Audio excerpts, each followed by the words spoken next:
Hi, guys, it's Brady Joker here, and welcome to what I watched in July. Sorry, there hasn't been any videos. Finally got my hands on a microphone. My God, you guys have no idea how long it has taken me to get this stupid microphone. But we're back. We got good sounding quality. My God. And today I'm going to tell you guys what I watched in July, which honestly this was the shortest month of movies for me, and I know I'm already like halfway through August, but just bear with me. So yeah, shout out Karsten for giving me the idea for this series, and yeah, what I watched in July, let's roll on. I started off the month with Spider-Man Across the Spider-Verse. Yeah, it's pretty much perfect. I know I didn't give it a 5-star, but I really wanted to. But there are just a couple things holding me back from giving this a 5-star. Although on this first watch, because spoiler alert, I do rewatch it in this month. But on my very first watch, my camera is like driving me crazy. There, does that look normal? On my first watch of this movie, I actually didn't love it as much as I wanted to. I probably gave it around a 9 out of 10, but it only went up. But anyways, I thought this movie was great. On my first watch, I didn't really love like the first 45 minutes of the thing, but then the last like hour and a half of the movie I loved so much. Honestly, this movie is incredible, and I love a lot about it, but I'll talk about it a bit more in a minute. I then watched Murder Mystery 2. Good Lord. Look, I don't like the first one all that much, and good God, this movie made me laugh maybe twice, 3 times. I was like, that's kind of funny. I'm not a huge Jennifer Aniston fan. I know that's a bit of a hot take. I just think she plays like the same character in every movie. She's like The Rock. But yeah, I don't like this movie at all. It's not funny. It's boring. The stupid. I hated it. It's just nice to look at because it's in France. It was in France, right? I can't even remember. God. I then rewatched Spider-Man Across the Spider-Verse. And yep, it only got better on rewatch. Now, I still don't think it's a 5-star. There are things holding me back from giving it a 5-star, like I said.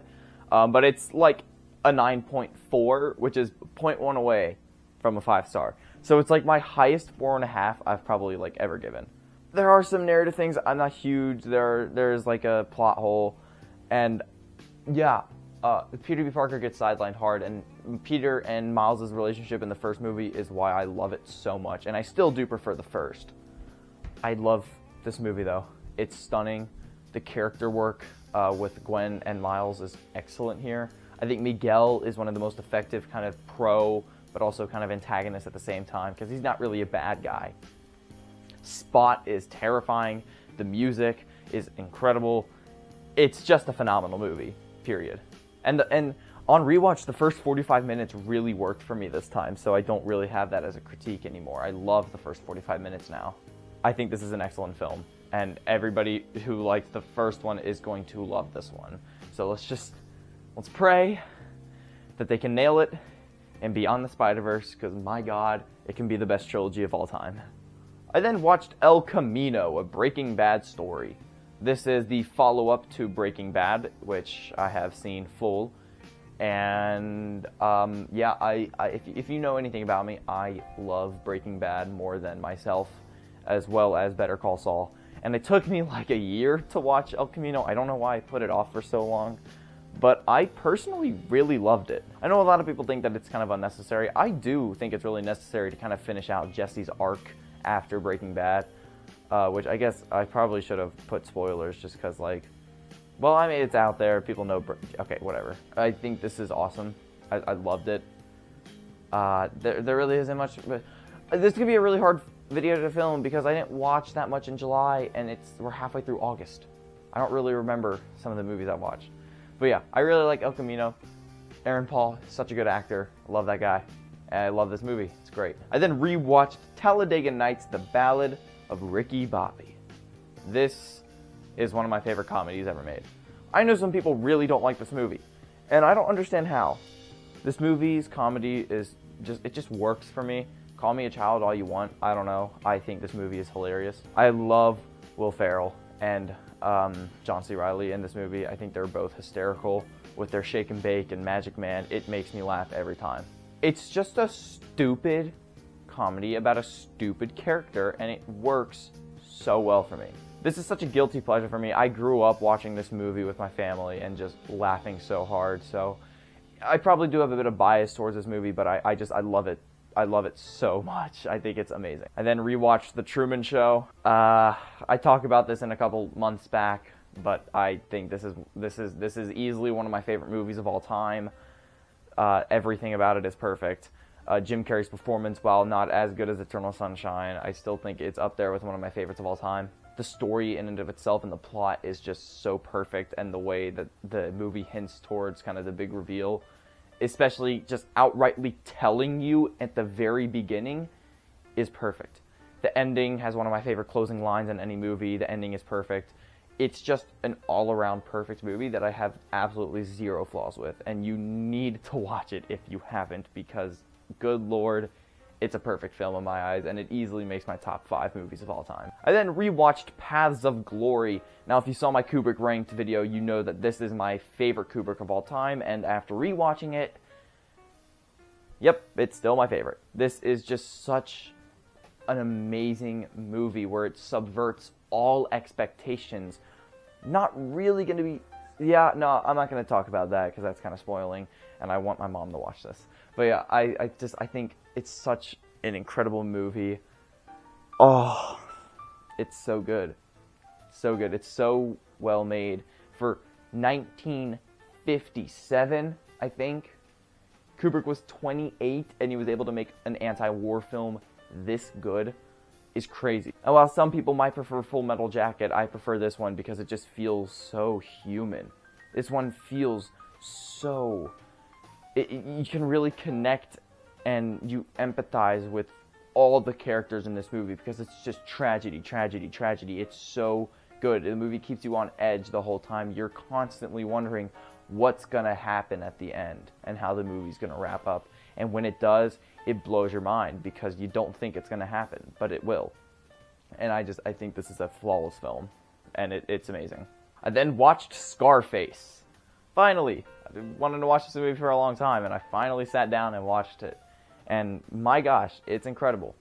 The whole kind of story structure reminded me of Breaking Bad, where you have this like nobody dude who's like at the bottom of his life, and then all of a sudden he starts working his way up the crime chain, and all of a sudden, bang, he's big dog, he's top dog, he's drug lord, and he's big deal. Kind of like Walter White, and eventually he does have a downfall, which is super entertaining and super fun to watch. I wouldn't say I like it as much as something like The Godfather or Goodfellas, but I still think this is an incredible character piece movie with some great action, some great writing, some truly devastating moments, and just shocking things that you don't see coming. I thought this movie was great. It's so entertaining. All 3 hours. It flies by for 3 hours. This movie, its pace is so good. Al Pacino gives probably not my favorite performance from him. I still think Godfather Part 2 will hold that for me personally, but man, he gives such a great performance in this movie. I love everything about this one. Excellent film. Then watched V for Vendetta. Oh my god, dude. This movie is just so much fun. I had such a blast watching this movie. V is honestly one of the best kind of pro but also antagonist, because I wouldn't really say what he's doing is good, but he is kind of our protagonist, along with Natalie Portman, who Natalie Portman delivers maybe not her best performance because Black Swan does exist, but this movie, she definitely gives an excellent performance, and it's great. But V is, good lord, he steals every scene he's in. It kind of reminds me of something like The Dark Knight, to be honest, with Heath Ledger stealing every scene he's in. V just absolutely decimates the entire cast, in my opinion. Every scene he's in, he's mysterious, he's unpredictable, he's sinister, but he's also kind of wholesome, he's nice. He's just such an interesting character, and I love it so much.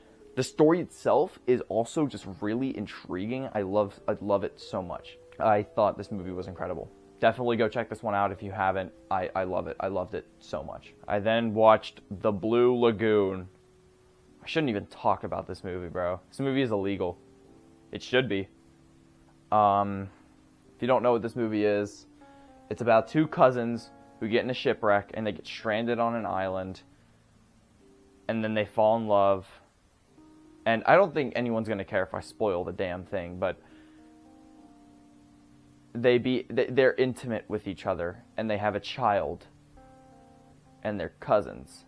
And also the actors in this movie, he was 18 while filming this, and she was 14. I don't make the rules, dude. This movie is just bizarre, but it's not even like entertaining. It's boring. I wanted it to end so many times. I don't know why I watched this. Thanks to my sister for making me watch this. So, thanks. It's honestly one of the worst movies I've ever seen. It's awful. It's horrendous. I hated it. I hated it so much. You know, it's not Serbian film levels of bad, but it's awful, man. It's actually horrendous. It's awful. Never watch this, or else you're gonna get put on the FBI list. It's just how it be. I then watched The Usual Suspects. Good lord, talk about something that I was, not really feeling at first, but the more and more it went on, I just loved it. I think because the movie really confused me in the first kind of 30 minutes because there's multiple timelines that you need to try to follow. And I just didn't really pick up on it until like 30 minutes in, and I was like, oh, okay, so Kevin Spacey talking to, the detective is after the events of the movie just, in my opinion, didn't really explain what was going on, and I kind of had to piece it together myself, and I'm kind of slow, so I didn't really, pick up on it very quick. But once I figured it out, the movie is amazing, and the performances are incredible. Now, obviously, I'm not pro Kevin Spacey, but God, the dude can act. I've seen American Beauty. I love American Beauty, and I've seen this now, and man, this is great. I also think Gabriel Byrne, no clue, gives an awesome performance as well. This movie is just so fun. It's a fun crime thriller. The huge twist at the end that everyone talks about is awesome. It makes sense. The final line is perfect. This movie is great. It's just very confusing in the beginning for me, and it really took me out for a while. I then finished off the month with Barbie. Yeah, I told you, it's a short month. 12 movies. That's it. I was just really busy this month. Anyway, Barbie. I really, really wanted to watch Oppenheimer this month too, but I wasn't able to see it until August, which I think I'm going to do a double review on Barbie and Oppenheimer, so I won't go too deep with it in here, but I thought it was good. It's fine. I have many issues with it. It's good. It's a fun, dumb movie that messages are just too wide for this type of movie. I don't think it worked all that well, but I still had a fun time with it. It definitely wasn't bad by any means, but it just wasn't my thing, I guess. And that's what I watched in July. I told you, short month, but it's done now. So, and I'm already telling you, August has, we're halfway through August, and I've already seen double the movies that I watched in July. So what I watched in August is going to be a bigger video. So yeah, watch out for a couple ranking videos soon. Nolan and Wes Anderson is definitely coming. So, I can't wait to film those. I probably film them today. And yeah, thanks for watching the video, guys. Hope to see you next time. Have a great rest of your day, evening, or night, or whenever you're watching this. See you guys next time. Bye.